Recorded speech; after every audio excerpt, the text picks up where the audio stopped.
Wow, what a lineup tonight.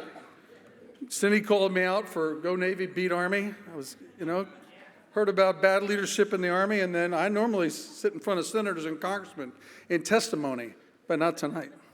Thank you all so much for this award. I'm deeply honored. There are thousands of folks far more deserving than I, but I'm so grateful for what each and every one of you do to make this a better nation. And you should celebrate tonight with each other at your tables for just the goodness of America and what a great nation it is, and how privileged we are to serve this wonderful republic.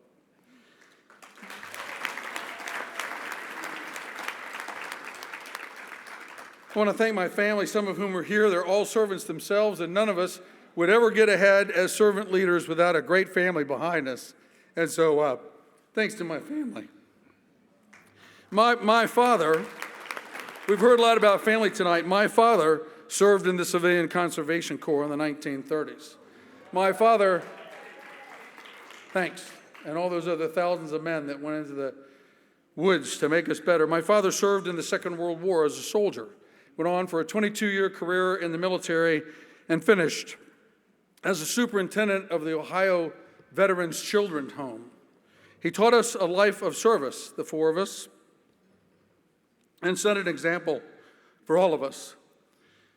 They were the greatest generation, and those 16 million who were called to service came home from a country that had been devastated by a depression and a country that had been attacked in war, and they came back and they got out of uniform and they got to the business of serving our country as teachers and doctors and policemen and firefighters, and you name it, they did it, and we were raised by them.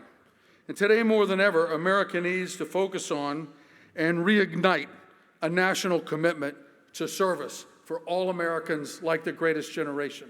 They're in our ranks. I went to combat twice with the millennials.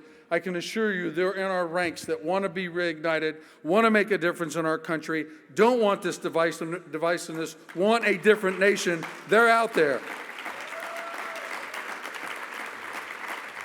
And I want to thank each and every one of you for what you're doing to bring veterans back in the fold. These men and women need to come home to America, need to be appreciated, and need to be put to work. Not a hand up, but a hand out. Leverage their military experience, their leadership, their global experience, just like our Peace Corps teammates, and get them to work making America better. Every day, I'm inspired by the team at the McCain Institute for International Leadership that's focused on human rights and democracy, national security and counterterrorism, international rule of law and security, combating human trafficking, and developing leaders of character, all focused on service. At Arizona State University, thanks for what I've learned from Michael Brown and many in this room tonight, we have created the first of its kind in the nation, a public service academy, to train women and men to serve in the public, private, and nonprofit sectors as servant leaders. Think about this. These 600 are all on scholarship. These 600, 50% are from the lowest economic strata in our nation. 30% of them are first-time college collegians, and all of them are going out to serve. Why doesn't every public university in America have a public service academy?